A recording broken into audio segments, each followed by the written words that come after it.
This is a very pivotal time for equestrian sport. As the Olympic Games draw near, and as Greenwich is transformed into the heart of the Equestrian Olympics, it's fair to say that Equestrian Olympics will be at the highest profile than ever before. And I've been often asked why World Horse Welfare, unlike some other charities, actively supports the use of horses in sport. With growing calls from animal rights groups questioning the ethics of involving horses in sport, condoning their use in sport is not always a popular stance. But I say that our support for the equestrian sports is a matter of principle that goes right to the heart of what World Horse Welfare is all about. Our founder, Ada Cole, shaped our practical approach to the use of horses. She witnessed horrific suffering on the docks in Antwerp, where she saw old and work-worn British horses shuffling off a cargo boat on their painful journey to be poleaxed in a Belgian abattoir. Her approach to changing what she saw as horrific suffering was not to push for a ban on slaughtering horses or eating horse meat, but instead to insist that we simply fulfill our responsibility to them by treating them with care and compassion until the end of their lives. This practical approach runs through our support for the responsible use of horses in sport. Horses and humans have had an evolving partnership for thousands of years, working side by side in the military and agriculture, transport and sport. So long as we accept a heavy burden of responsibility on our shoulders for their welfare and give their welfare priority over all other considerations, we believe that involving horses in sport is right and mutually beneficial. We do not accept the claim that horses are unwilling participants in sport. Horses bred to compete rise to the challenge, as anyone who has ever had a part in equestrian sport will know. The notion that sport is bad for horses and horse welfare needs to be challenged, and challenged forcefully. Leave aside for the moment the fact that sport horses are some of the best cared for in the world. The sheer amount of investment that flows into the horse industry and the resulting research that is conducted into horse health have done an enormous amount for horse welfare. The next question people ask me is, why do we spend so much time on welfare in sport if horses in sport are already so well looked after? There are 2 points to my answer to this, both equally important. First, welfare in sport is so high, in part because welfare organisations like us have made it our business to work with sports regulators to help them reach these standards. We have worked with the Fédération Équestre Internationale, the FEI, for more than 30 years and were their main advisors on their code of conduct. We are associate members of the FEI and often called their welfare arm, although we remain completely independent.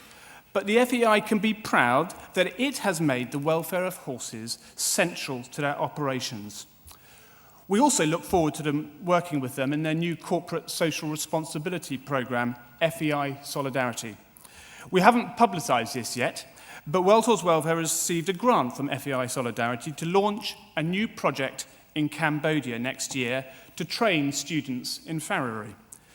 The more we can help make the link in developing countries between cultivating horse care skills at the grassroots and nurturing interests in sports, the better off horses, horse owners, and equestrian sports will be. Our speaker, Enos Mafakata, will tell you more about this later on this morning. We also believe that a charity like ours adds a wider perspective than the regulators alone can offer, engaging with the wider issues of welfare and helping them know what to regulate.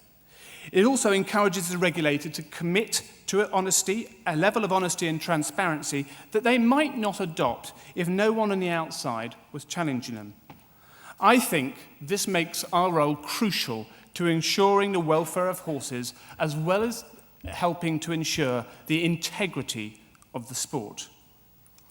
We know from experience with our founding transportation campaign that we can foster much greater change by working constructively with these organisations rather than take a combative or ideological approach. This has been very apparent in our role, along with the RSPCA, as advisors to the British Horse Racing Authority, which this year has focused on the whip review and the review of the Grand National. So we are proud to play a role to ensure sport horses enjoy welfare standards among the highest in the world. The vast majority of people working in this huge industry, from racing to the pony club, place welfare at the forefront of their activities. But there are inevitably some bad practices. This brings me to the second reason why we are involved in sport welfare, because more needs to be done. Our concerns include the excessive weight of horses, handling practice in the show ring, training methods used in reining, aggressive training practices such as hyperflexion, and other problems we hear about in sports, such as polo. Also, from thoroughbreds to Shetland ponies, a critical issue we face today is poor breeding practices. Overbreeding, breeding a poor stock that will end up as a welfare case or in the slaughterhouse, keeping stallions in the stables all day and all night, and not caring that the horses that have been bred. Breeding is a problem for sport as well as the average horse owner, and it is probably now the biggest problem we as a welfare organisation face. And Dr. Jonathan Picott will be speaking on this later. So the sport industry understands that wherever we find bad practices, we will challenge them. And I know we have the backing of you and our supporters on that. However, one thing that we do need to remember is to keep a perspective, because welfare is never a black and white situation, and not every concern raised is a valid one. In this age where social media can whip up a storm in a teacup in a matter of seconds, it's important for us to keep our perspective and focus on genuine welfare issues. This is a challenge, particularly as the perception of the public is so crucial to the future of horse sport. If no one goes to watch the big races, the Olympics, or other major events, horse sport will have no future.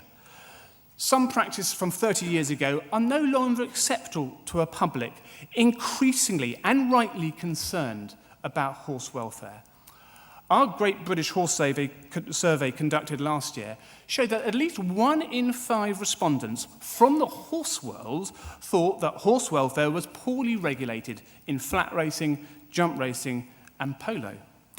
We believe that we have played a part in bringing sport forward in how it is perceived, acting as a constant voice of reminder to regulators about how much they need not only to exact change, but explain the steps they are making to the public.